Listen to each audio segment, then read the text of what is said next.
Deus aqui em Araiana. E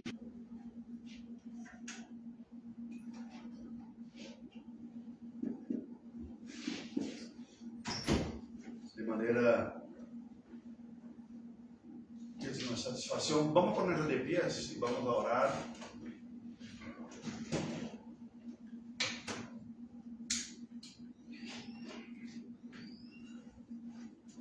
César, tú puedes conducir una oración, por favor.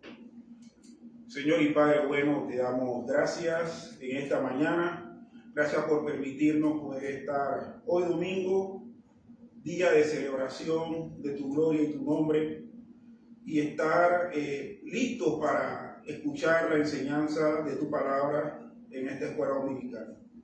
Pedimos, Señor, que podamos tener los sentidos alertas para escuchar, para observar y para entender lo que nos va a ser impartido.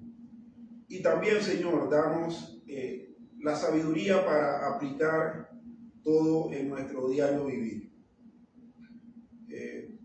Bendice, oh Señor, al pastor Raimundo con la clase de esta mañana. Gracias, Señor, en el nombre de tu Hijo Jesús. Amén. Amén. Amén. Puede sentarse. Abra su Biblia en el Salmo 19. Salmo 19.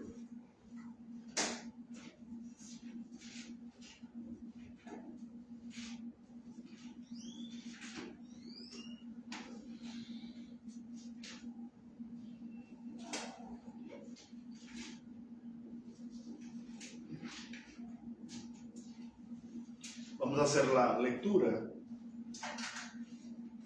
alternada, ¿no? O antifonal de este salmo. Otra vez les pido para ponerse de pies. Yo leeré los versículos impares, ustedes los pares. Al músico principal, Salmo de David. Los cielos cuentan la gloria de Dios y el firmamento anuncia la obra de sus manos. Un día emite palabra a otro día y una noche a otra noche declara sabiduría. No hay lenguaje ni palabras, ni es oída su voz. Por toda la tierra salió su voz y hasta el extremo del mundo sus palabras. En ellos puso tabernáculo para el sol. Y este, como esposo que sale de su tálamo, se alegra cual gigante para correr el camino. De un extremo de los cielos es su salida y su curso hasta el término de ellos, y nada hay que se esconda de su lado. La ley de Jehová es perfecta, que convierte el alma. El testimonio de Jehová es fiel, que hace sabio al sencillo. Los mandamientos de Jehová son rectos, que alegran el corazón. El precepto de Jehová es puro, que alumbra los ojos. El temor de Jehová es limpio, que permanece para siempre. Los juicios de Jehová son verdad, todos justos. Deseables son más que el oro y más que mucho oro refinado, y dulce más que miel y que la que destila de panal. Tu siervo es además amonestado con ellos. En guardarlos hay grande galardón. ¿Quién podrá entender sus propios errores? Líbrame de los que me son ocultos. Preserva también a tu siervo de las soberbias, que no se enseñoreen de mí. Entonces seré íntegro y estaré limpio de gran rebelión. Sean gratos los dichos de mi boca y la meditación de mi corazón delante de ti, oh Jehová, roca mía y redentor mío. Amén. Gracias a Dios. Puede sentarse. Bien, estaba reflexionando sobre qué compartir en este estudio, en este domingo con ustedes. Y creo que los fundamentos, empezar con la parte más básica, esencial, es el más apropiado, ¿no? Que es la Escritura Sagradamente, la revelación. Cuando hablamos sobre teología, la palabra teología a unos les molesta, ¿no? Decir, es algo complicado, son ideas de hombres, son decisiones personales, y peleas de Calvino con Arminio, con Lutero y con todos con los teólogos romanos. Pero en la verdad, si fuéramos a ver en el sentido mismo literal de la palabra, básicamente es el estudio de Dios, ¿no? La palabra teología tiene una primera parte que es teo, que viene de theos, que es Dios en griego, con muchos términos teológicos, o viene del griego o viene del latín, ¿no? Que donde evolucionó el conocimiento teológico, y logía, que serían estudios, ¿no? Estudios de Dios. Y algunos incluso definen así, la teología es el estudio de Dios mismo. Yo prefiero una otra definición que hay también, que es el estudio de que nos ha revelado Dios, porque Dios mismo directamente no lo accesamos, no hay como trampearlo en algún lugar, ponerlo así, tomar una muestra de Él para ver. ¿Y qué sabemos de Dios? Bien, sabemos de Dios que ha revelado Él para nosotros.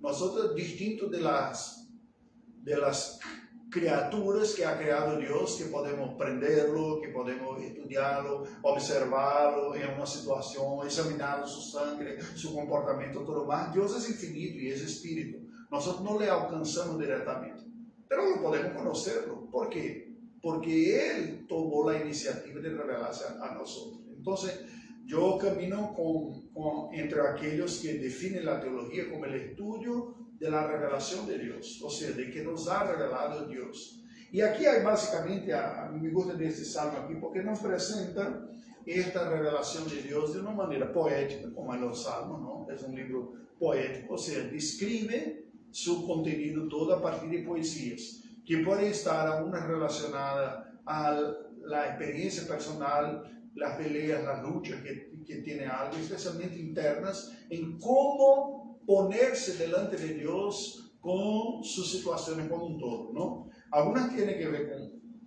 su sufrimiento, su dolor, o con su encantamiento y su expresión de alabanza, de adoración. Otras tienen que ver con una contemplación de Dios mismo, aunque mismo en el sufrimiento muchas veces camina en dirección a esta mirada de Dios, empieza con su dolor y termina con la mirada de Dios. Muchos de los salmos son oraciones, ¿no?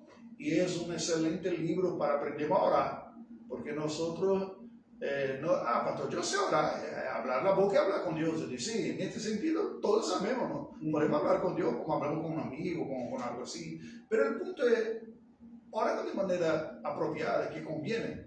Y déjame dar un ejemplo. Cuando estamos así, hay siempre aquellas personas que son buenas de pago, de conversa, de charla, ¿no? Charlea bien con otro y todo. Y cuando están con los amigos no hay ningún problema de comunicación. Ahí sale de esta situación, parece que no sabe manejar otros ambientes, ¿no? En un ambiente más profesional y se pone de esta manera muy chistoso y todo. Y qué raro, ¿no? No está pensando que está en casa o está con su grupo de amigos ahí en el fútbol, ¿no es así? O mismo cuando llega familiares de otras personas, que ¿qué está pasando con él? La mujer, puede ser la esposa, que dice, mira, tu esposa es la otra mujer, aquí tú estás hablando de esta manera. O sea, son personas que saben hablar, pero no saben moderar sus palabras de acuerdo con las circunstancias, ¿no? Con personas. Eso se pasa con algunos en oración también. Así, sí, se habla con Dios, pero parece que no sabe qué decir, no sabe cómo expresarse. No está hablando con otro que es igual a ti, ¿no? Estás hablando con el infinito Dios Santo, Todopoderoso. Por otro lado, que es Padre también. Entonces, así, cuando miramos los salmos, nosotros vemos que muchos de ellos sirven con este propósito de nos enseñar a la oración. Este aquí tiene que ver con proclamación. Ve que se presenta como un cántico, ¿no? Al músico principal, el Salmo de David. David ha compuesto ese salmo, que tiene básicamente tres partes. La primera, el versículo de 1 a 6, nos revela de esta revelación general de Dios, nos presenta esta revelación de Dios. Como empecé hablando, que esta revelación de Dios es el objeto de nuestros estudios. Y aquí va a decir que los cielos cuentan la gloria de Dios y el firmamento anuncia las obras de sus manos, ¿no? Un día emite palabra otro día y una noche a otra noche declara sabiduría. Pero ¿qué dice el versículo 3 ahí? No hay lenguaje ni palabras, ni es oiga su voz. El salmista está hablando de qué tipo de revelación hay. Versículos 1 y 2. Está hablando de qué. ¿Cuál es el contenido que está mencionando aquí? ¿Hace referencia a qué? La revelación Su creación. general. General, sí. Y que es que tú ya estás interpretando, ¿no? Tú ya sabes cuál es el tema, ya lo captaste, ya está poniendo el término teológico, todo eso. Pero mirando al Salmo de aquí, él está hablando de qué aquí, qué ejemplos da. De la creación. De la creación, de la naturaleza, ¿no? ¿Y qué dice de estas cosas? ¿Qué dice el salmista? Que estas cosas cuentan. Que hay comunicación, pareciese que hay comunicación entre Sí, anuncia algo, ¿no es verdad? Ahora digo, ve, nosotros no vemos letras en los cielos, ¿no? Cuando miramos los cielos vemos nubes, vemos astros, ¿no? No hay un versículo ahí en el cielo de esta manera. Bien, puede ser, ¿no? Uno alquila un avioncito así y pone una faja, ya vi esto ahí, pero no es la naturaleza misma, ¿no? Y está hablando aquí de la naturaleza, ¿no es verdad? Pero está diciendo que proclama la gloria de Dios. ¿De qué manera? El versículo 3 hace una descripción distinta de otras maneras. Esta revelación de Dios en la naturaleza es distinta de otras revelaciones. ¿Por qué? ¿Qué dice el versículo 3? Porque no hay lenguaje, no hay palabra, Okay. no hay voz. Ok, entonces mira, aquí estamos hablando de una revelación que hace Dios que no viene por el código del lenguaje humano. ¿Ok? Claro, sí, eso que es un lenguaje extraterrestre, ¿no? De alienígena, no es. Pero no es con sentencias lingüísticas, ¿comprende? Que nosotros podemos comprender la frase y evaluar el contenido. Es una revelación de impresión, de sensación que lo tenemos. Y este es el espanto que hace con que uno cuando tiene una vista bonita, cuando vamos ahí para Coronado, ¿no? Hace aquelas curvas así, veo el mar, hay aquel alto, ¿no? De la campaña, no me acuerdo el nombre, así que va a la derecha y tiene una miradora, ¿no? Muy bonita y que se ve lejos. Loma Campana. No me acuerdo precisamente el nombre, pero fue cuando estuve para ir ahí. Y se ve bonito, ¿no? Y todo, vemos el mar grande, vemos las montañas, vemos todo. Y la sensación que tiene uno es que estamos delante de algo muy grandioso, muy poderoso, bonito, ¿no? Y estamos todo ahí. Y ahí empiezan los debates. ¿Cómo es posible que tengamos todo esto y sea fruto del acaso? Y a unos que son materialistas, no creen en Dios, bien. Y esto tomó millones y millones de años ahí, fueron juntándose, ajustando y llegó a esta manera. Pero no es posible. Son tantos detalles, son tantas cosas que necesita para que esté todo así. Nosotros, si tenemos una alteración de 1 grado centígrado, ¿no? De la temperatura del Pacífico, tiene el niño o la niña. Ya, ahora imagínate si nosotros tuviéramos diferencias más grandes que esto aquí. Sería terrible, no sería posible la vida como un todo. Hay todos los detalles que nos presentan.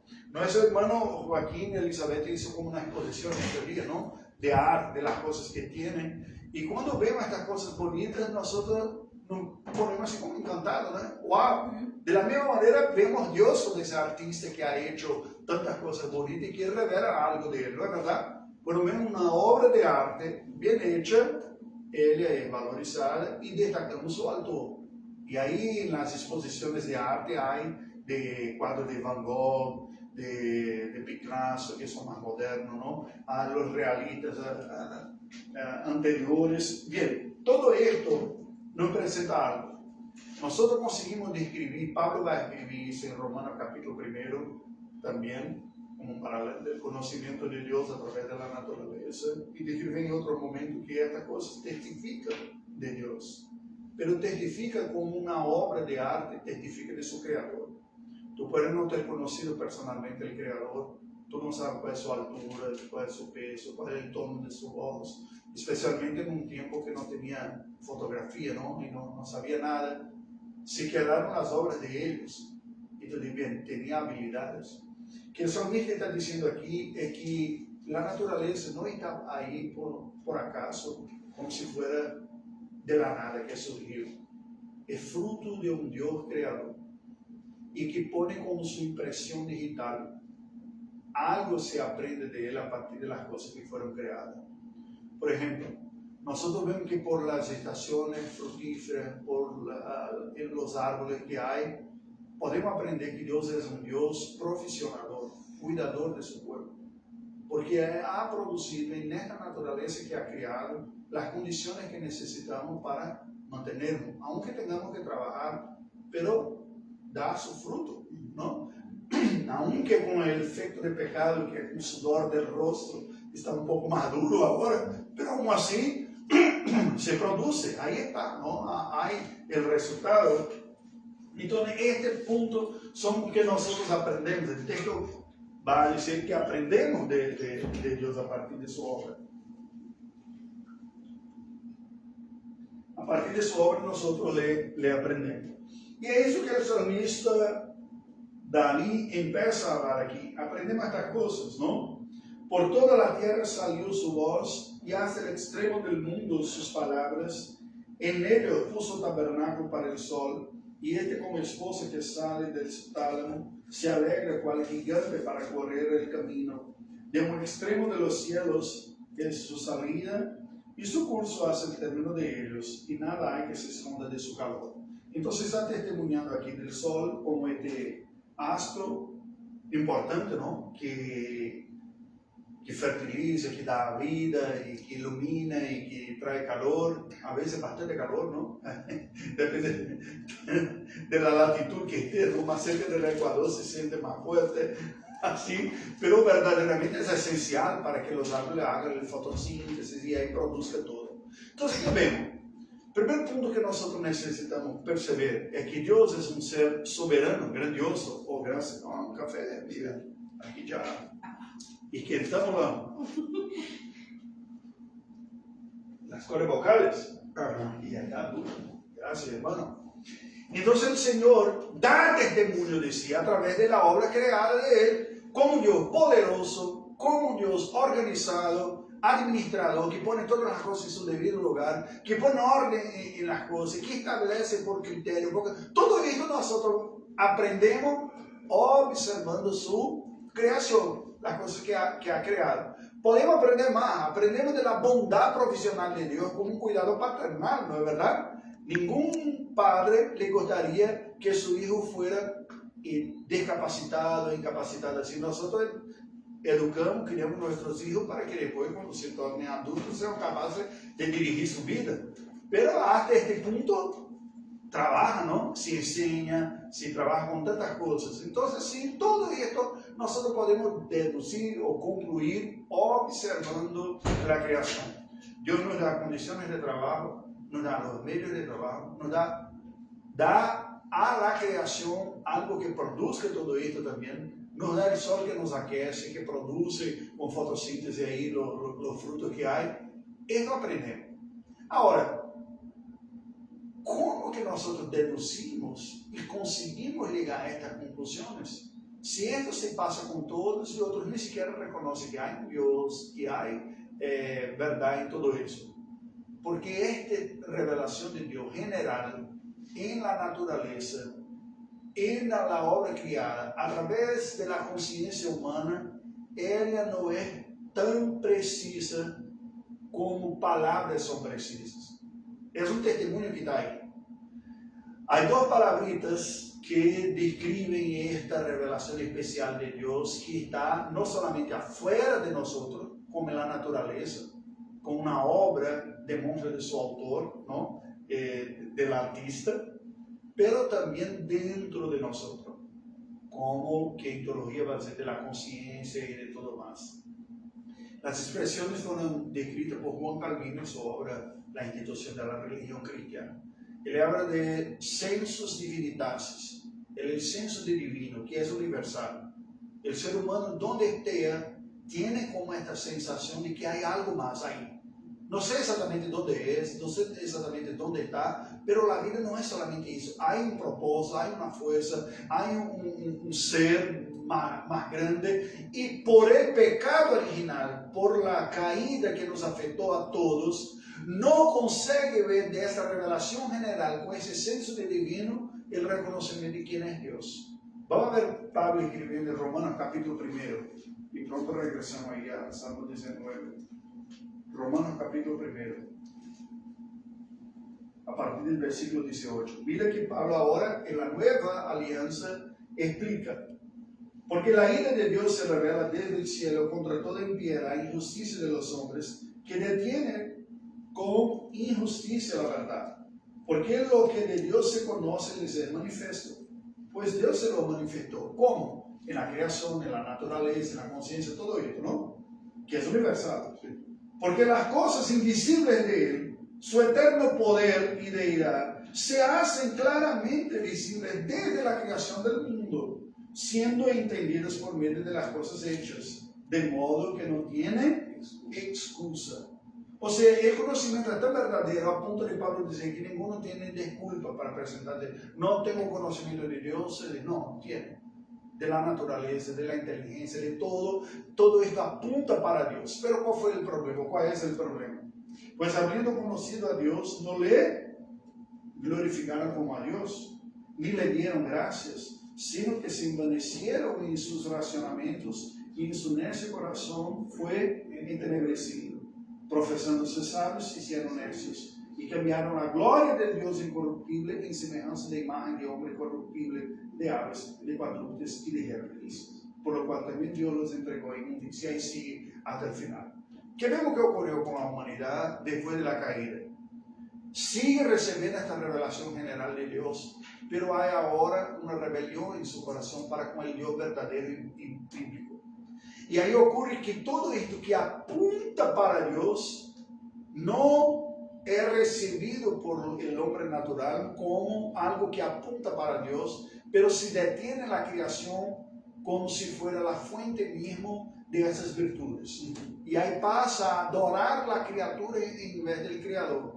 Y ahí ve que las personas tienen como esta reverencia para con la naturaleza, no una reverencia de respeto como un cuidado que debemos tener con nuestra casa, ¿no? Nuestro jardín, así, o las cosas que está aquí, que cría plantas, ¿no? Y le cuida todo, no esto, es como si fuera divino mismo. Y le adoran y tiene estas experiencias de exploración de montaña y de picos y todo con una búsqueda espiritual y me encuentro ahora más elevado espiritualmente y estoy más cerca de Dios.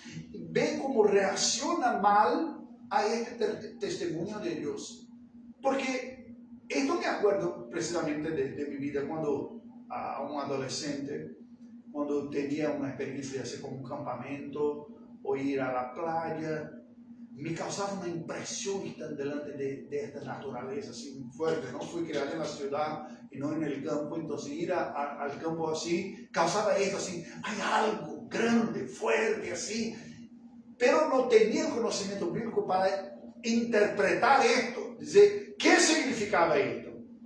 Con la Biblia y con la conversión fue que conseguí percibir este espanto que el hombre tiene delante de una montaña, delante de un océano vasto, o de la versión fea, digamos así, de un temblor fuerte que hay, ¿no? de una tragedia, es que es algo muy poderoso, muy grande, muy fuerte, muy más que él. Todo esto la Biblia va a decir, son testimonios de Dios que los crió y que es muy más grande, apunta para su poder más grande que él. ¿Comprende? Sí. Pero sin este conocimiento bíblico, no se basta Dios. Se detiene en las situaciones que fueron creadas como si fuera ellas mismas los poderosos. Y ahí va a tener universalmente también una reacción idólatra de la humanidad, adorando la tierra, los astros, los animales y creando otras divinidades que para ellos son los verdaderos responsables por estas cosas aquí. El hombre reacciona mal a la revelación general de Dios en su vida. Pero ¿qué necesitamos saber? Si hay este sensus divinitas, ese senso del divino dentro de cada uno, también hay, decía Juan Calvin, las semen religiones, una semilla de la religión en cada uno, que hace con que naturalmente nosotros produzcamos como un ejercicio religioso. ¿Comprende? Nosotros somos una especie que busca este sentido y busca comunicar una devoción divina, una devoción espiritual, por lo que vemos que si reconocemos que es más grande que nosotros, si reconocemos que hay poder más aquí, entonces de alguna manera es digno de recibir nuestro respeto y todo. Si en el conocimiento bíblico, ¿qué va a suceder? La persona se pone postrada delante de la luna, del sol, de una montaña, de lo que se tiene una energía que está en todos los lugares, y aquí está ahí, y usted está en mí, y le saluda el espíritu vivo que está dentro de cada uno. ¿Comprende? Porque percibe, bien, hay algo, y este algo debe respeto y debe de alguna manera una dedicación. Bien, vamos a regresar al Salmo 19, que ha dicho ahí el Salmo 19 los siguientes versículos, desarrollando más de este tema de la revelación de Dios para nosotros. Versículo 7, adelante. La ley de Jehová es perfecta, que convierte el alma. El testimonio de Jehová es fiel, que hace sabio al sencillo. Los mandamientos de Jehová son rectos, que alegran el corazón. El precepto de Jehová es puro, que alumbra los ojos. El temor de Jehová es limpio, que permanece para siempre. Los juicios de Jehová son verdad, todos justos. Deseables son más que el oro, y más que mucho oro afinado, y dulce más que miel, y que la que destila del panal. Ve que el versículo de 7 a 9, nosotros encontramos aquí claramente paralelos describiendo la ley de Dios. ¿Qué hizo el salmista ahora? Él sale de la idea original, que fue Salmo 19, la idea de una revelación general de Dios para nosotros,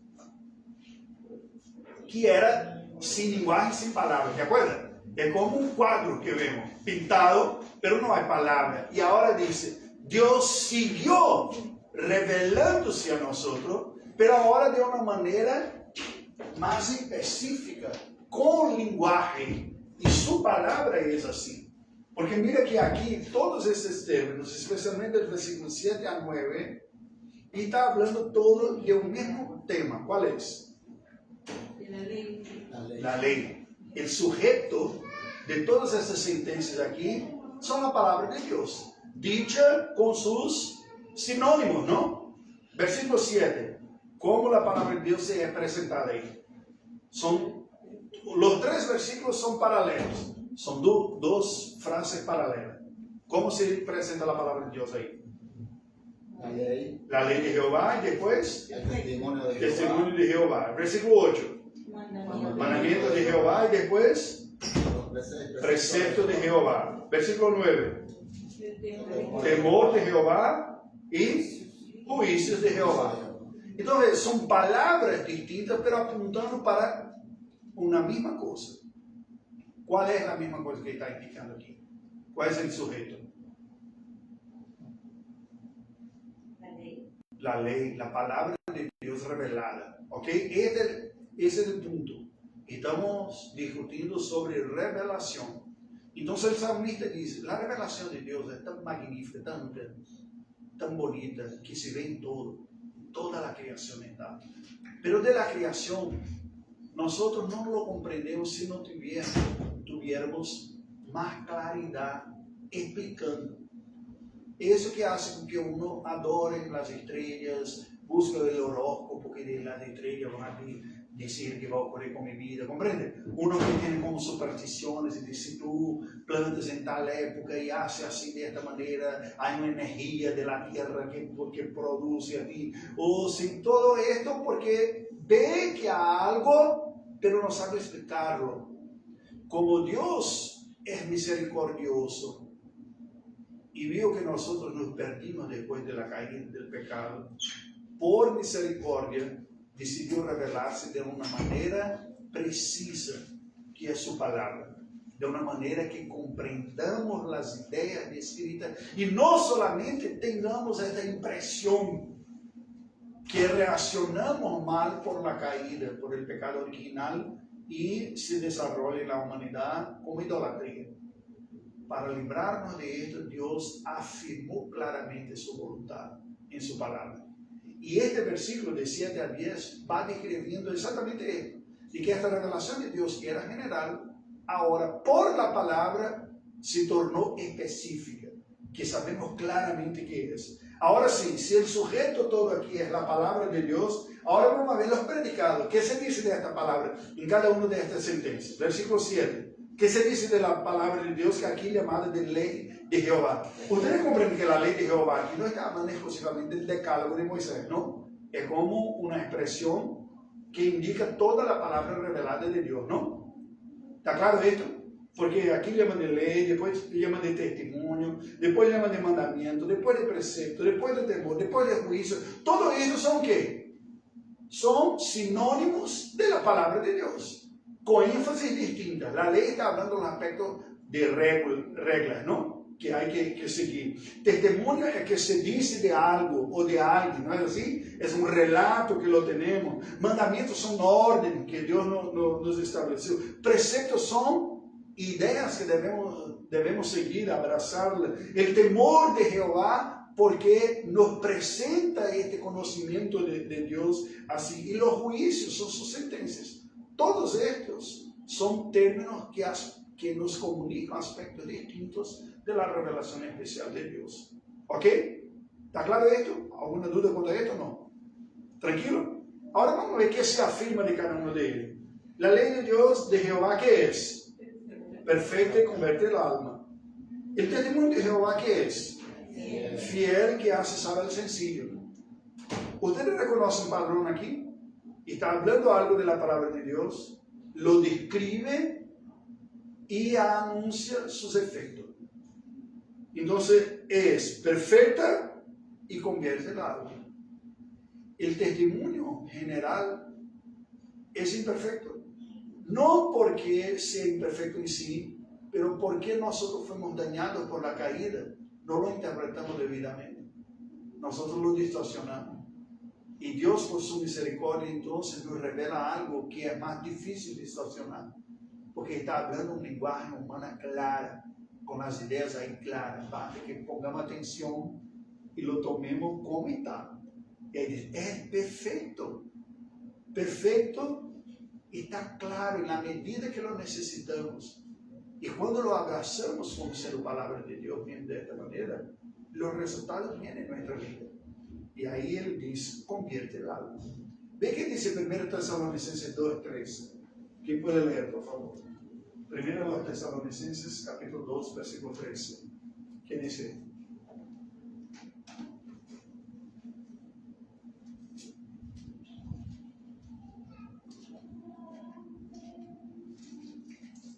Primera Tesalonicenses. Sí, ¿Cuándo? 2:13. 13. Dice así: por lo cual también nosotros sin cesar damos gracias a Dios de que cuando recibisteis de la palabra de Dios que oísteis de nosotros, la recibisteis no como palabra de hombres, sino según es en verdad la palabra de Dios, la cual actúa en vosotros los creyentes. ¿Por qué motivo Pablo está alabando a Dios y dando gracias por los creyentes de Tesalónica ahí en este versículo? ¿Por qué agradece a Dios? Habían recibido la palabra y lo habían creído. Sí. Entonces Pablo está alabando a Dios porque los creyentes tesalonicenses recibieron la pregación de la palabra que vino de la parte de él, como siendo que verdaderamente palabra de Dios. ¿Y cuál fue el resultado de esto? La última frase. ¿Cuál es el resultado de recibir la palabra de Dios? ¿Cómo de hecho palabra de Dios? 1 Tesalonicenses 2:13.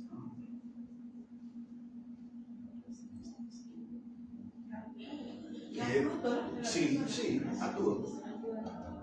¿Ok? ¿Cuál es la lógica aquí? Vamos a ver cuál es la lógica aquí. Regresemos al Salmo 19 ahora para ver este paralelo. Esta palabra es perfecta y convierte el alma.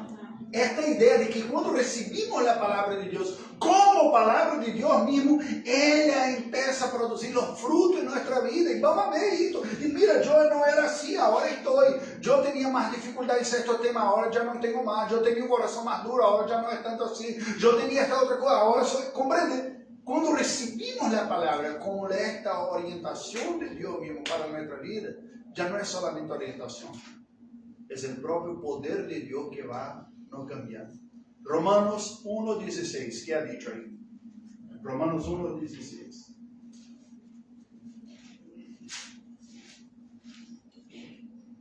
Dice, porque no me avergüenzo del Evangelio, porque es poder de Dios para salvación a todo aquel que cree, al judío primeramente y también al griego. ¿Cómo Pablo llama el Evangelio ahí en este versículo? Poder de Dios. Poder de Dios. Mira que no es solamente información de Dios, es el propio poder de Dios. La palabra de Dios, el mensaje del Evangelio, de la ley de Dios, todo, como nos fue dado por Dios, es la propia fuente del poder de Dios que va a obrar en nuestra vida. Es esto que el salmista está diciendo. Regresemos al Salmo 19. Y mira que él dice así, la ley de Jehová es perfecta, ella no es, y produce efecto, convierte el alma. El testimonio del Señor, versículo 7, es fiel. Y el efecto, hace sabio. al sencillo. No importa. Mira, hermanos, cuando veo esto aquí, siempre me acuerdo, Valentina va a acordar. Nosotros éramos casados a poco tiempo, teníamos como que 2 años de casado. Y íbamos a una congregación, que era una misión de campo, así, rural, de la primera iglesia que fue pastor titular. Teníamos 3 congregaciones y tenía domingo que era duro. De mañana estaba en una, tarde estaba otra, al fin de la tarde estaba otra y a noche estaba de regreso en la sede. Era bien duro así. Y me acuerdo perfectamente uno de ellos que era una congregación en la zona rural. Íbamos como 40 minutos de la ciudad donde estábamos. No teníamos carro en aquel momento, siempre un presbítero con nosotros, ¿no? Y dirigiendo, y ahí estábamos, llegamos a un lugar que era como de seringuera para extracción de borracha, ¿no? De goma, ¿cómo se llama? Ah, ok. Sí. De goma, sí. Y este señor que cuidaba de todo fue elegido presbítero. Y la historia de él es impresionante. La historia de él siempre me acuerdo cuando estoy hablando de eso. Era un señor analfabeto, no sabía leer. No se fue a la escuela, nunca ha ido a la escuela. Y trabajaba con la extracción de esto. Y él oía el Evangelio durante mucho tiempo, hasta que lo comprendió el mensaje del Evangelio. Y oraba a Dios, decía, Señor, yo necesito saber leer para aprender tu palabra. Y ya no tengo edad, no hay escuela para mí, y ya soy mayor, ¿no? Así. Y abría la Biblia y se esforzaba y todo. Y de alguna manera fue juntando las palabras, las sílabas y aprendió a leer. Y el pastor, fue Dios que me dio fue mi profesor. Porque yo oraba pidiendo que me ayudara. El punto principal no es ese aquí, porque es posible que algo ocurra así, con la ayuda de Dios también, la perseverancia, uno va. El punto es que este hombre tenía una sabiduría que otros que yo tenía en la iglesia, estudiado con posgrado, no lo tenía. No lo tenía. ¿Y por qué? Porque se alimentaba de la palabra. Es esto que está diciendo aquí cuando dice que los mandamientos, el testimonio del Señor es fiel y hace sabio al sencillo. Y el salmista va a decir también, soy más sabio que mis maestros, porque medito en tu palabra. Esta palabra es sabiduría pura. Mira, no es inteligencia, aunque sea también elementos de inteligencia. Sabiduría es una virtud un poco más específica, la capacidad de, comprendiendo la verdad, saber usarla, ponerla en práctica. Y esta es sabiduría. Aquí tenemos. Hay personas que no comprenden eso y ven la Biblia como un libro mágico que está así abierto en el Salmo 91 en casa, produciendo protección para la casa, como todo así. No es para esto. Esa es una revelación especial de Dios para que lo oigamos, sepamos qué quiere Él para nuestra vida. Y a medida que sabemos, el poder del Espíritu va cambiando nuestra vida a través de esa verdad, va nos dando sabiduría. Es preciso humildad, porque las advertencias más duras de la Escritura tienen que ver con las personas que conocen y no dan la debida importancia a la palabra de Dios. ¿No es verdad? ¿Te acuerdas que Jesús habló de manera muy dura con los escribas, que eran especialistas en el texto bíblico, y los fariseos, que se orgullaban tanto de ser seguidores de la Biblia, pero no estaban sinceros en estas búsquedas? Juan capítulo 5, versículo 39, ¿qué dice ahí? Juan 5, 39.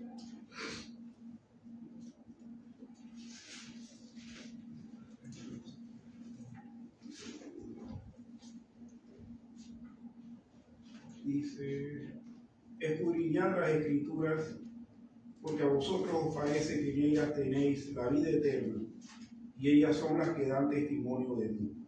Ok, yo oí mucho tiempo de mi vida este versículo de manera errada, interpretado de manera errada, como si fuera un orden de Jesús para las personas. Pero si hiciéramos un análisis gramatical, ahí mismo comentar en español, que fue muy bien traducido del griego del Nuevo Testamento, no hay ninguna diferencia de esto ahí. ¿Qué Jesús está diciendo ahí? Es un orden. Es una orden, primero. Porque, entonces, ponga, calma, es una orden, porque una orden, el verbo debe venir en el imperativo. Correcto. O es una descripción, y ahí el verbo está en afirmativo, que es distinto de otro, ¿no? ¿Qué es? Un imperativo. No. Si fuera imperativo, terminaría con la D, examinar, ¿no? Como ir, ver, hacer. ¿No es así? ¿En la lengua de Cervantes o estoy equivocado? Pero termina con una D. ¿Man cómo está? Sí. Escudriñar. Sí, ok. Ajá. Pero está diciendo con una orden, con ahí. Con una amonestación, no sé, O está describiendo.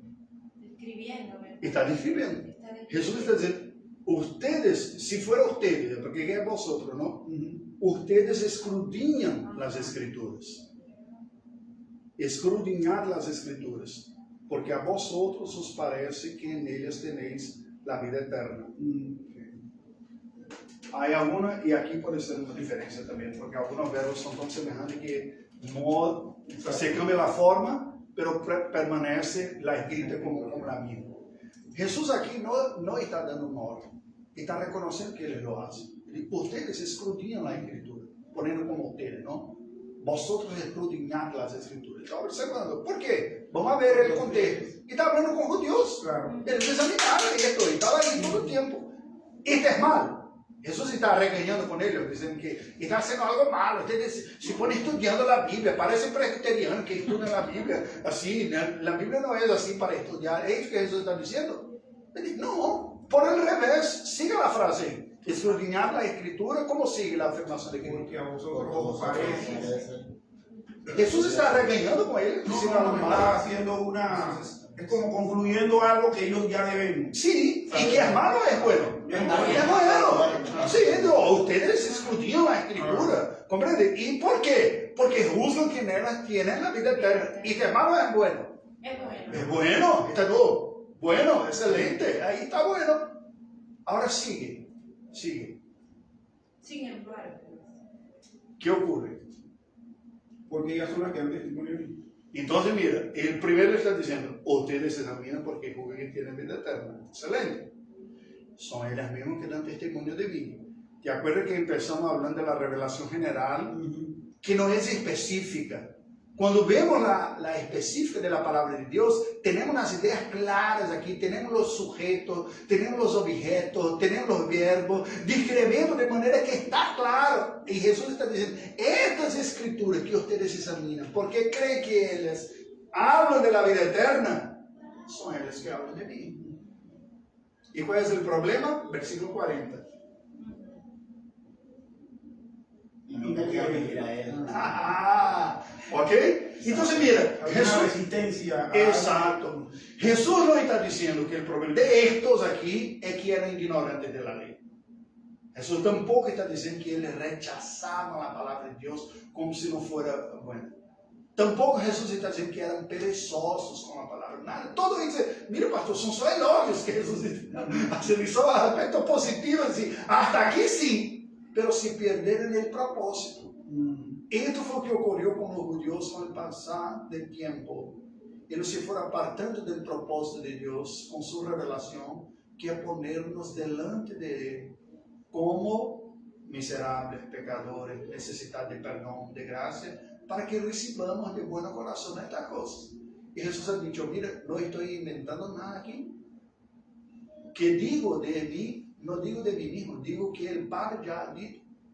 Y quien va a acusar a ustedes no soy yo, es Moisés mismo. Por todo que ustedes están orgullosos ahí de la ley de Moisés, porque la ley de Moisés habla de mí.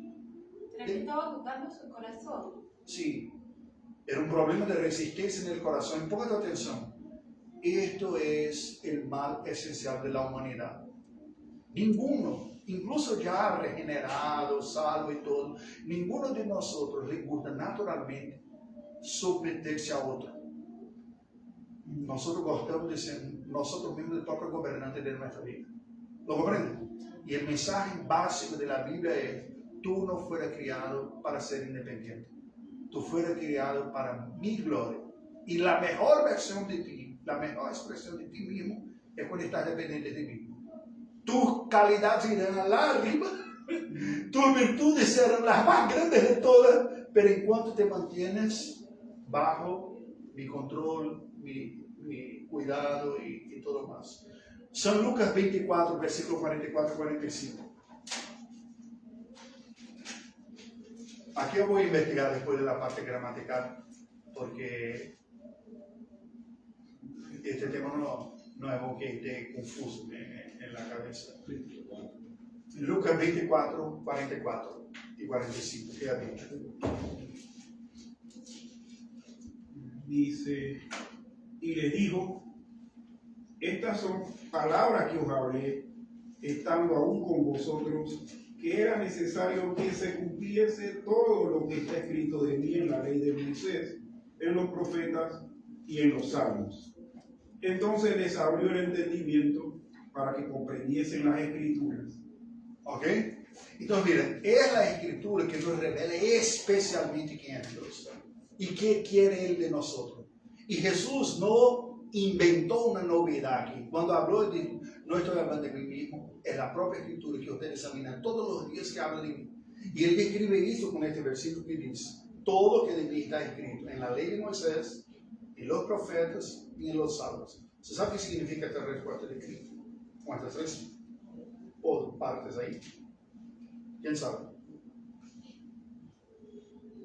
La ley, los escritos y los libros sapienciales, ¿no? Sí, básicamente es toda la Biblia que tenían ellos, porque en esta altura no teníamos el Nuevo Testamento, ¿no? El Nuevo Testamento fue escrito por los apóstoles después que Jesús resucitó. Ellos le decían la Tanaj. La Tanakh, exactamente, la Tanakh en las tres porciones que componen la Tanakh, porque el Antiguo Testamento judío es exactamente igual al Antiguo Testamento que tenemos. La Biblia hebrea es exactamente igual a nuestro Antiguo Testamento. El orden de los libros es que se cambia. ¿Ok? Si primero viene este, después viene este, no es exactamente igual, hay una pequeña alteración. Y según la manera de colectar y poner lado a lado de los judíos, ellos lo ponen la ley de Moisés, el primero, que es el fundamento. Pone después los profetas, que son los libros históricos, y la mayor parte de los profetas, como lo conocemos, la historia del profeta, y después vienen los escritos, que son los salmos y otros tantos. Y ellos son categorizados en estos tres grupos. Por eso que aparece esa respuesta de Cristo. Jesús está hablando según la organización de la disposición de la Biblia hebrea. ¿Pero qué está diciendo él? Toda la Biblia testifica de mí. No está hablando de ninguna novedad, pero ya es una novedad que está diciendo, no está ahí. La promesa del Salvador viene desde la ley de Moisés, de un mensajero más grande, del Salvador está por los profetas, está en los libros históricos, ahí está. El problema es que ustedes no quieren un Salvador. Ustedes quieren ser sus propios salvadores, sus propios señores. Esa es la religión pagana esencial. Yo mismo produzco mi propia redención. ¿Comprende? Por mi esfuerzo, por mi sacrificio, por mi dedicación, soy yo. Y la idea bíblica es imposible para ti producir lo que necesites espiritualmente. Soy yo que produzco. Se rinda, arrepiéntase, submétase y yo proveo para ti todo lo que necesitas. Cristo es esta revelación principal. Y en Cristo reaccionamos distinto. No significa que somos irresponsables, no significa que somos indiferentes, pero significa decir que solo hay verdadera piedad en la dependencia de Dios, no en nuestra propia fuerza. ¿Comprende? Ahora sí, para concluir, Salmo 19, vamos a regresar y cerramos. Y ahí el salmista sigue diciendo, este testimonio de Jehová es fiel, hace sabio y sencillo. Los mandamientos de Jehová son rectos y alegran el corazón. Mira, sigue describiendo características de la palabra de Dios y los frutos que produce, ¿no? Versículo 8. El precepto de Jehová es puro, que alumbra los ojos. Entonces es una pureza que está aquí, pero al mismo tiempo cuando abrimos con sinceridad, con la gracia del Espíritu Santo, recibimos iluminación y lo comprendamos, alumbra los ojos. Versículo 9. El temor de Jehová es limpio. ¿Y qué hace? Permanece para siempre. Ahí está. Los juicios de Jehová son verdad, todos justos. Y el 10 cambia un poco la forma, ¿no? El 9 y 10 cambió un poco. El 9 ya no pone tanto los frutos así, pero está describiendo. Son deseables más que oro, más que mucho oro afinado. Son dulces más que miel y que la destila del panal. O sea, si produce todas estas cosas en nuestra vida, ¿cuál es el valor de esto? Inestimable. No hay plata en la tierra que pague algo que produce esto en nuestra vida, ¿no es verdad? ¿No es verdad? Hay algo que nosotros conseguimos comprar con nuestro sueldo, por más ricos que seamos, que produce estas cosas aquí. Santidad, conocimiento, piedad, verdadero. ¿Hay algo? No hay. No tienen precio. Esa es la revelación especial. Entonces, ¿qué vemos? Después que comunica todo esto, ahí termina el versículo 11 a 14, como leí aquí. Va a decir, tu siervo es además amonestado con ellos, y guardarlos hay grande galardón. ¿Quién podrá entender sus propios errores? Líbrame de los que me son ocultos. Preserva también a tu siervo de las soberbias, que no se enseñoreen de mí. Entonces seré íntegro y estaré limpio de gran rebelión. Sean gratos los dichos de mi boca y la meditación de mi corazón delante de ti, oh Jehová, roca mía y redentor mío. ¿Qué hizo el salmista? Consegue percibir este movimiento, hable. El salmista está hablando todo lo que tenían los fariseos que estaban acusando a Jesús y está pidiendo que Dios le quite todo eso. Y ese es el mismo libro que estaban leyendo ellos sobre los salmos, ¿no? Ajá. Exacto, ahí es. Y de ahí la dificultad que ven, que naturalmente es la dificultad espiritual del ser humano. En su propia fuerza no logra producir este resultado. Esa conclusión que tiene el Salmo, que dice que quién es capaz de reconocer sus propios errores y luego dice, líbrame de los que me son ocultos. O sea, la incapacidad nuestra de reconocer aún de lo que estamos conscientes que hemos pecado y que luego se magnifica más cuando tenemos errores que se nos han olvidado, quién sabe, o por alguna razón no tenemos conciencia de ellos, es lo que al final es lo que quiere corregir precisamente la palabra del Señor, ¿no? Sí, esas cosas que están en nosotros siempre. Sí. Y que uno lidia con ellos a diario. Sí.